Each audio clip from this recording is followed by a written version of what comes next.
Hello and welcome back to the channel. Today I wanted to go over 4 kind of janky decks that I tried to make work, and Tarkir Dragonstorm didn't quite work, but did have some spectacular wins and some interesting games that I wanted to show nonetheless. So I didn't want to create a whole dedicated video just to any one of these decks because I didn't think they were quite good enough. I only tried to publish decks that have about a 50% win rate or higher. But these ones were pretty fun, a little janky, and had some cool games to show off anyway. So this first one is the Geralf combo, kind of a remake of Geralf combo that I had played in the past, but this one got some really good new additions since the last couple sets came out. Geralf the Fleshwright, if you're not familiar with this card, which is 3 mana for a 2/3, it says whenever you cast a spell during your turn other than your first spell that turn, you create a 2/2 blue zombie. And then whenever a zombie you control enters, you put a +1/+1 counter on each other zombie that entered the battlefield under your control this turn. So the idea of this deck is to basically play Geralf on 3 and then play a bunch of free spells as much as you can, build a giant board of zombies, and hope that's good enough to win.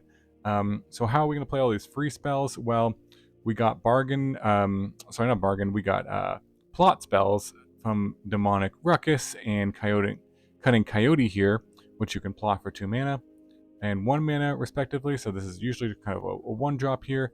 And these Marketback Walkers, which are new to this deck, and the Mox Jasper, which are both just basically 0-drop spells that you're playing in this deck.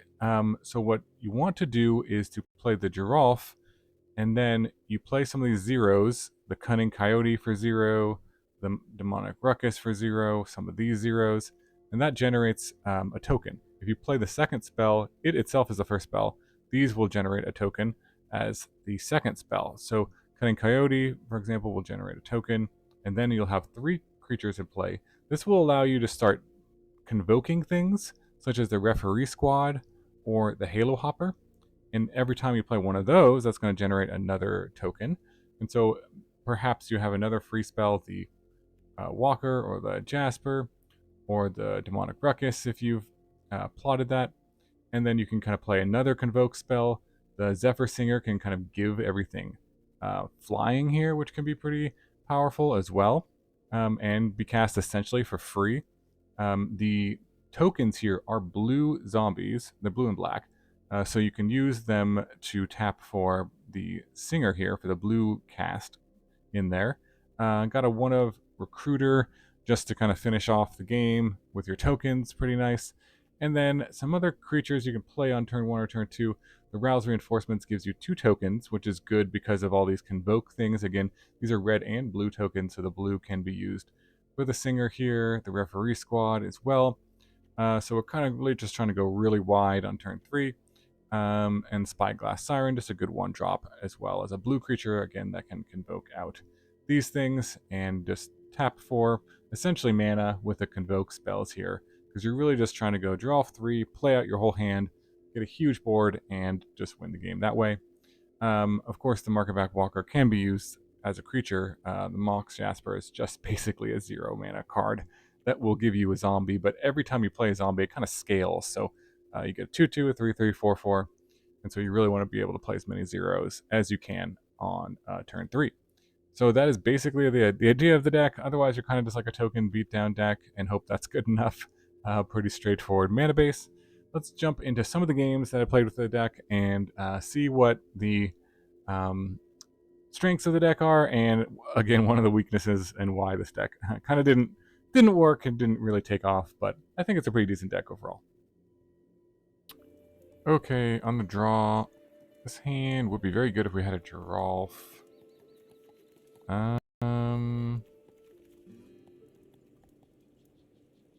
Take 1 mulligan. Alright, there's a Geralf.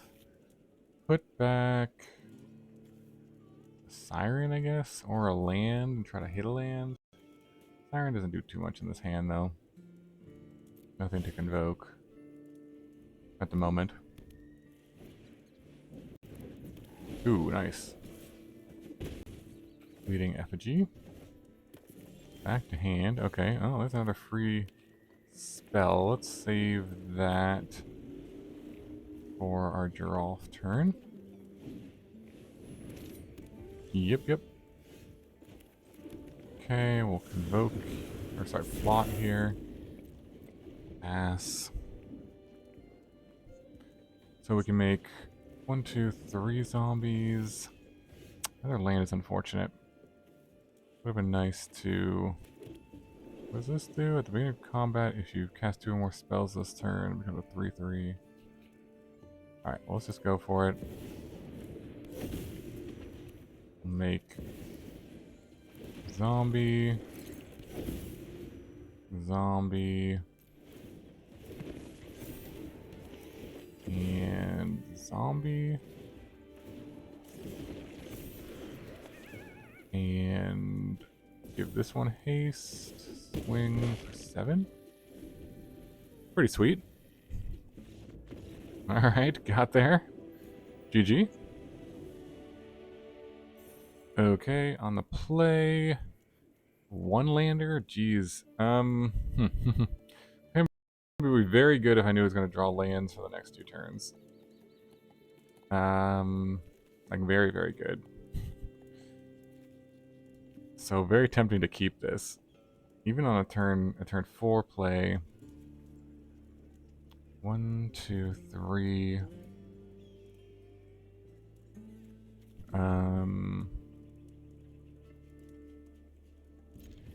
Give it a try.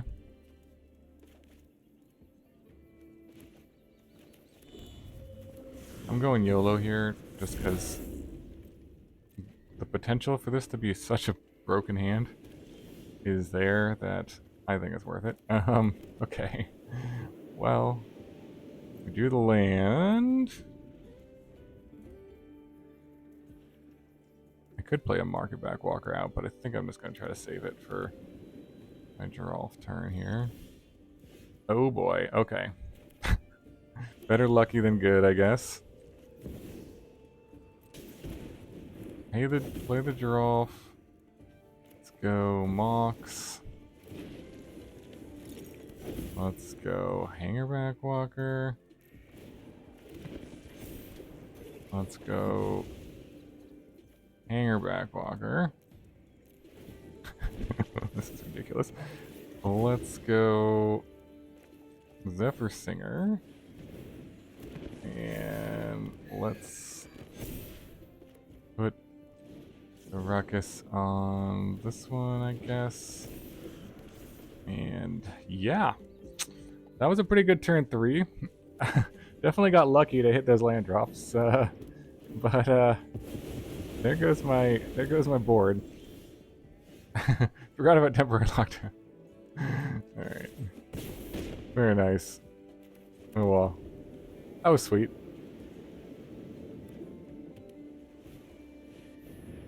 Battlefront, sure. Well, we got some flying beaters here. Hairless Snare. Okay, yeah, that'll do it. Alright, we tried. Okay, hope you enjoyed those games. Let's go to the next deck here, which was trying to build around Ojer here, and the combination of Ojer plus War Leader's Call, which is pretty powerful, but new additions here of the Shocking Sharpshooter here, which deals 1 additional damage to opponent every time a creature enters, and the Impact Tremors, which also does 1 damage each time an opponent, a creature comes into play. And again, War Leader's Call does the same, pumps everything by 1, and then Ojer says that it deals damage whenever non-combat damage is dealt. It deals that much damage equal to its power, right? So if its power is 4 or 5, perhaps with a War Leader's Call, every ping is going to do that much damage to your opponent. So you can imagine this can get out of hand pretty quickly if you have mobilized creatures as well. Because say you had a Packbeasts in play, you had Impact Tremors, and then you played Ojer. Ojer would come to play, deal 4 to the opponent because Impact Tremors now deals 4. And then so you attack with the Packbeast, right? Then you get 3 more triggers. That's 12 more damage just from pinging, and then the 3 damage from the warriors could just finish your opponent right there. So that's kind of the idea. There's a lot of redundancy with these effects too, because the Sharpshooter, the Impact Tremors, and the War Leader's Call basically all do the same thing. War Leader's Call is nice because it pumps the power of Ojer, which makes every ping does 5 damage.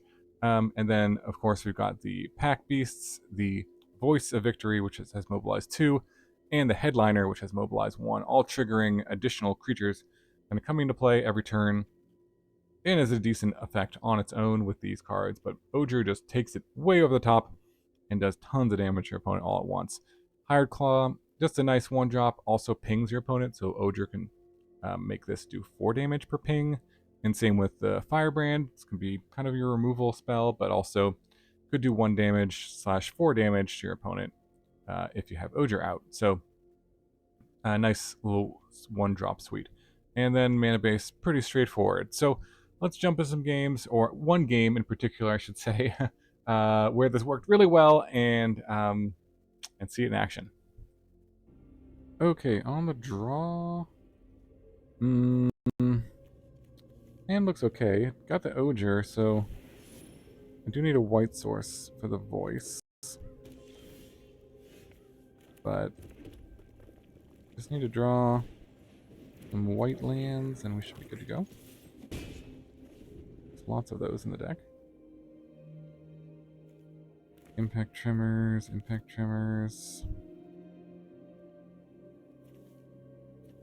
Playing this Ojer will do 4/4/4. Pretty good, I guess.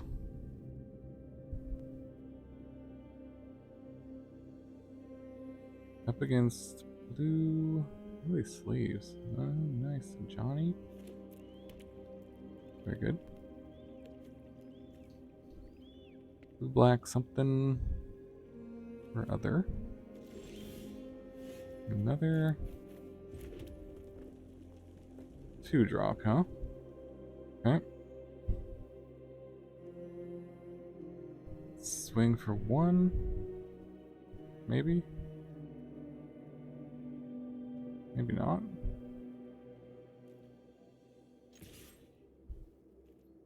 See what they do.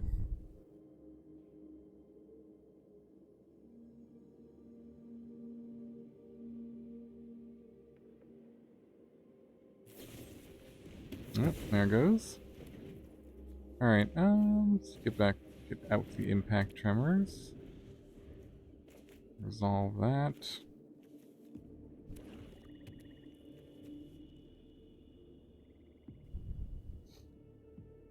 Need to draw some lands here, though.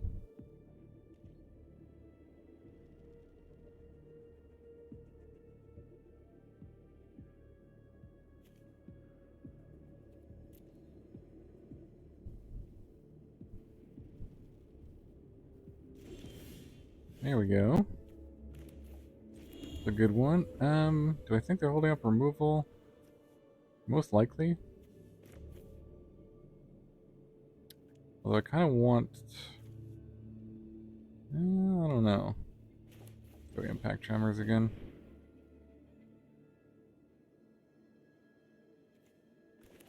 Gonna have Ojer be the last thing I play.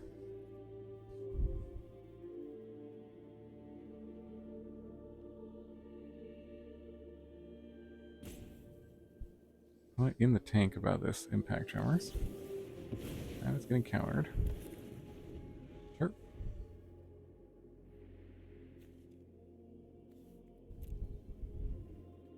See what they got. Surveil.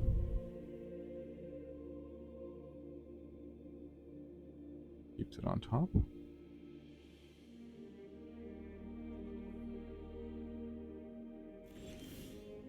That is a lot of sharpshooters. Okay, let's get that down.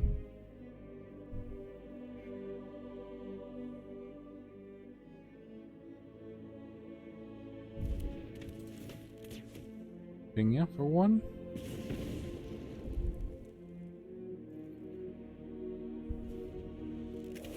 Okay, nothing on my turn. 5 mana. And nothing. There's a Hired Claw. It's gonna go. More sharpshooters.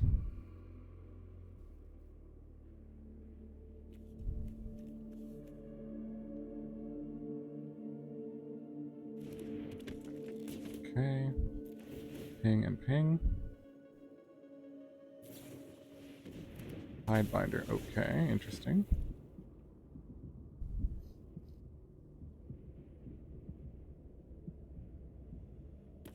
Target the Sharpshooter, I'm assuming. This one doesn't have any text now. Alright. Lay out the Hired Claw. Ping, ping.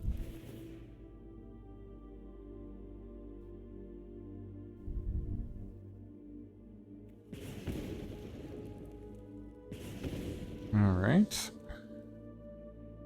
Getting him with the pings. And no attacks.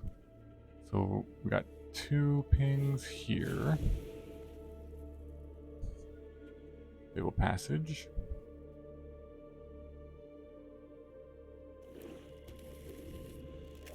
I get them to use all their removal.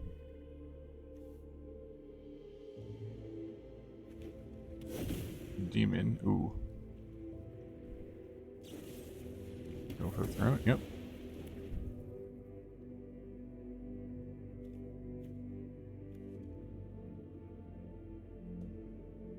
Okay.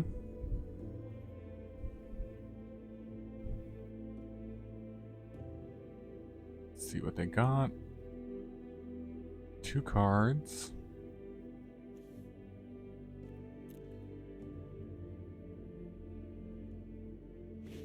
Thinking about it. Stock up. Ooh.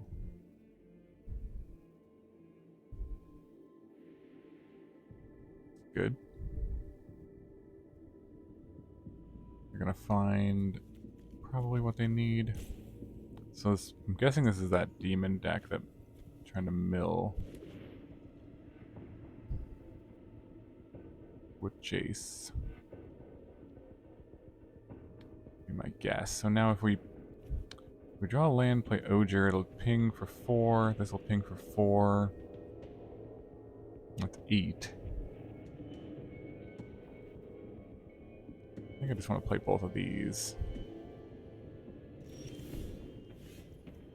first. If I can, to set this up. And then pass, and now Ojer should win the game, but we'll see what they do. 1, 2, 3, 4, 5, 6. Yeah, if I tap out for that demon, I got a Jace, okay. Phyrexian's plans are already in motion.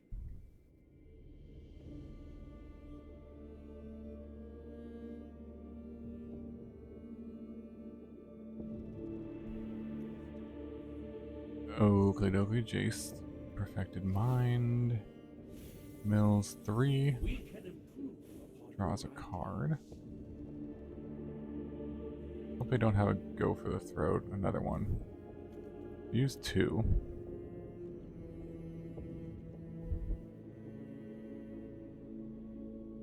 But we'll find out. Okay, we could bait another removal spell with this. 3 cards. I think we just go for it. Make them have it.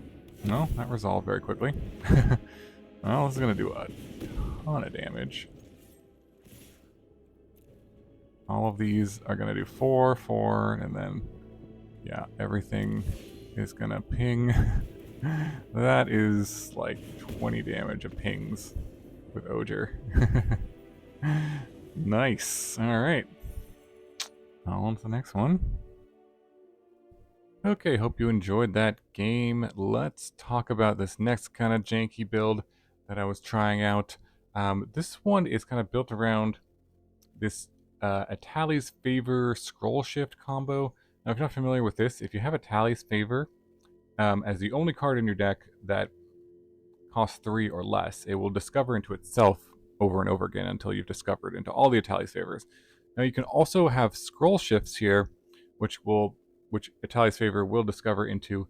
It can come into, or you get to play it for free, and then it will blink the Atali's Favor, which will then trigger the Discover again. So essentially, if you build your deck like this, where it's the only card that costs 3 or less, you will get 8 kind of prowess triggers for 1 card, as well as +4/+4, assuming these are all still in your deck. If you draw them, it's a slightly less. You could get 7 or 6 prowess triggers, slightly less Itali's favors, drawing, and you do draw 4 cards. So definitely a powerful effect for just 3 mana, obviously. You do really have to build your deck around this, but there was a few new cards that in Tarkir Dragonstorm that kind of I wanted to try in this sort of strategy. There was the Jeskai Brushmaster. This one is double strike and prowess. So essentially, if you had 8 prowess triggers, it would have 10 power, right? And then the Itali's favor adds an additional 4 power if you go through all 4 of them. So 14 power trample double strike is a lethal attack. So if you play this, it doesn't die, and then you play Itali's favor on it, you're probably attacking for more than 20 damage with trample. As well as the Rune Scale Stormbrood, which says whenever you cast a non-creature spell or dragon spell, it gets +2 power. Now this one has flying, which is nice because it has some evasion, which is always good, but +2 power per spell that's cast. Again, you're kind of casting 8 spells here, so that's 16 additional power plus the 4 power from all the Itali's favors. That's 22 damage, about. So that should be a lethal attack. This card is also nice too because it has an Omen ability, which you can use earlier in the game on turn 2 to counter your opponent's spell. So you can use it as a win condition, but also as a way to disrupt them. So it seemed like a pretty good addition. Narset also gives all your creatures prowess. So every time you're going through this loop here, all your creatures are getting +1/+1. And then an additional thing that says when attacks, exile target non-creature. Online card with mana value less than its power from a graveyard. Copy it, so you can get to cast kind of an additional spell here. So these are kind of the 4 drops that you want to have on turn 4. 9 of them, and then Itali's favor to sort of win the game. So the deck restriction is, again, you can only play cards that cost greater than 3. So you're playing kind of Ride's End, which can be used as removal. Virtue of Loyalty as a 2 mana 2/2 here, as well as the Autonomous Assembler for Prototype as a 2 mana 2/2 with an ability to pump up itself.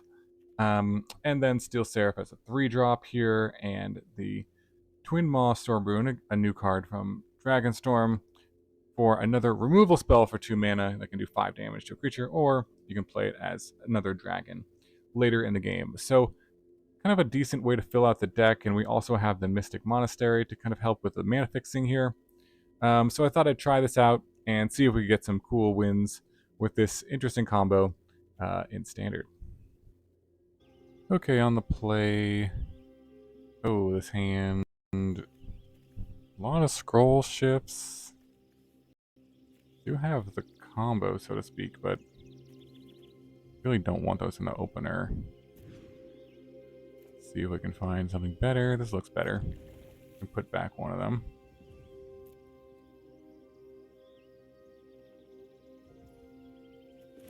Alright, need to draw 2 more lands. Oh, got the goblins going. Okay. Pass here. Do with these United Battlefronts. Sure. Attack. An ambush here. Kind of nice. Okay, need to draw lands. Nope.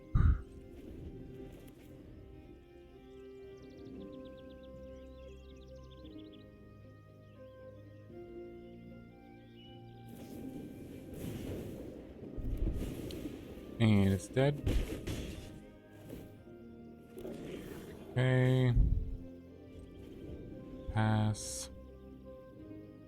Stuck on 2. At least we can use this as removal.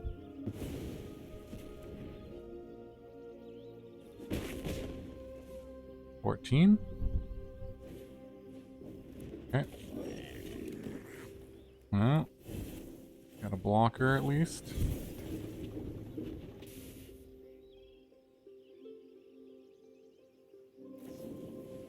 And it's dead. Down to 11. Land at least.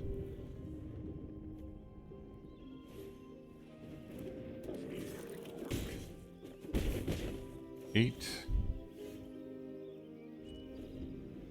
Got a blocker, maybe.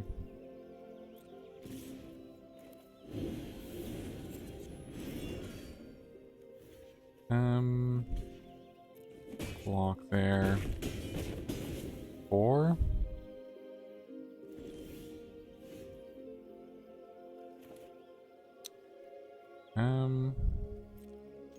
Get in there.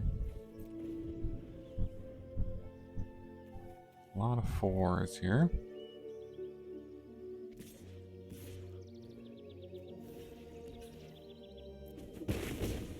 Okay. Well, got the land finally. Down to 1.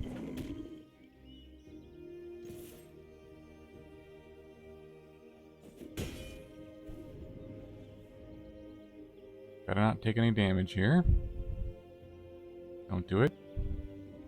Oh, it's been stuck on 2 lands this whole game too. Okay. Well, time to go for it. Alley's favor. Scroll shift on the favor. And attach. Keep going. Alley's favor. Assuming this is going to be lethal here. Didn't think we were going to get there, yeah. This gives me the nice.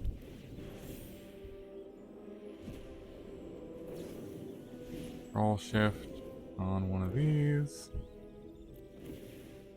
And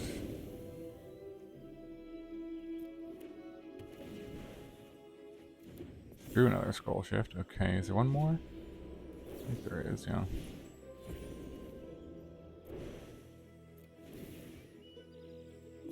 Okay, so there should be enough damage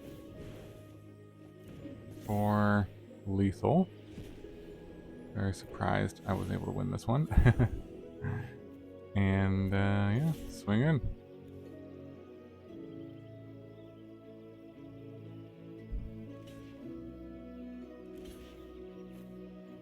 Sure. And got there. Wow. Okay. GG. Okay. Hope you enjoyed that game. Last up, we got probably one of the jankiest, most wackiest decks that I tried to make work. And not too surprised this one didn't really work, although it's kind of interesting. It's got the ability to create infinite power and infinite toughness using Geared, Mirror the Wilds, and some new cards from Tarkir Dragonstorm, particularly Tygam and Shiko. Both of these can create token copies, essentially, of permanents. When Shiko comes into play, you exile a non-land card with mana value 3 or less from your graveyard and copy it, and then you can cast the copy without paying its mana cost. Tygam, the kind of the same thing. Whenever you cast your second spell, you can copy it, and then you exile the spell before time counters on it. But actually, kind of mostly just using this because we're wanting to create token copies of things.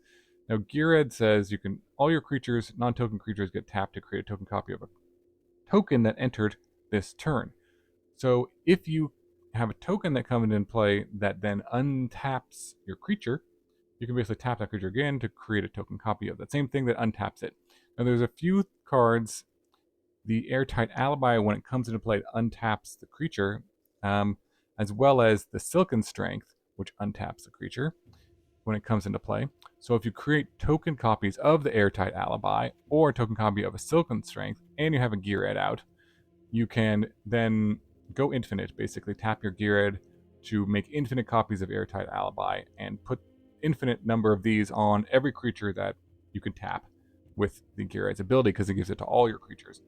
So if you have a Fear of Missing Out, or you have a Tygam out, Llanowar Elves, and again, Ivy is kind of the creature that also can create token copies of these, because it says when a player casts a spell that targets only a single creature other than Ivy, you make a copy of that. You can then Basically, if you target the Silken Strength, you have Geared and Ivy out, place Silken Strength or Airtight Alibi on the Geared, it creates a token copy on Ivy, which can then use it to tap to create infinite token copies of this if you have Geared out, and kind of go infinite from there. Also have the 3 blind mice, because if you can create a token copy of this, it can kind of go sort of infinite by creating token copies of itself. So that kind of works with Taigam and the Shiko. And then Huntsman's Redemption kind of holds the whole room together, so to speak, creates a token here, but also you can sacrifice one of your creatures to search for a creature, and you could search for the Shiko or the Geared if you need it, or an Ivy or whatever other creature you need here. And some redundancy because there's 8 of these sort of enchantments you're trying to copy. And fear of missing out, just a nice 2-drop, kind of sort through some cards and help you find your combo. So 4 colors is kind of one of the problems with this deck, but did get some interesting wins with it. And let me show you one of them where we went infinite. Okay, opponent on the play and looks fine. Give it a try. Duress, okay. Takes Huntsman's Redemption. Draw Huntsman's Redemption. Okay, nice. Alright, let's see. You'll play this FOMO. Maybe ditch a land here? Or Huntsman's Redemption? I guess I could do this, ditch this, and find Shiko with this. Or I could find something else, potentially. I don't hate that. I think that's a... Oh. This Taigam, never mind. Maybe I should have saved it. Well, it's okay. Okay, let's stick to the plan here. Let's swing.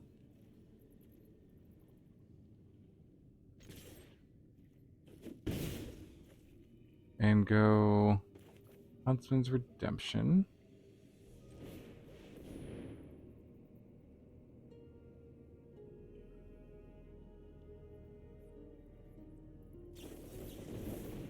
Alright, countered. Alright. Well, unfortunate.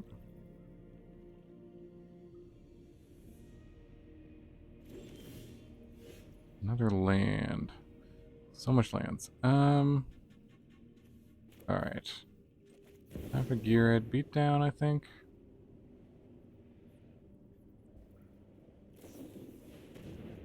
Draw 2.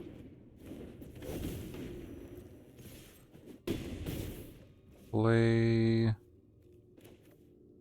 let's see, this land, I think.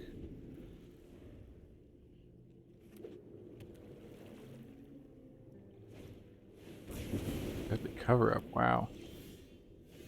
Alright. Taigam out there. Land. So many lands this game.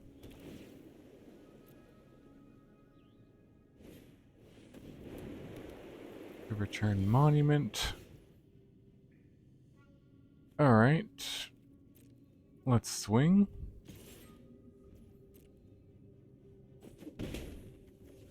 Hold this up to save.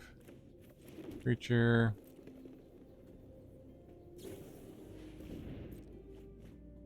Draw. Sure.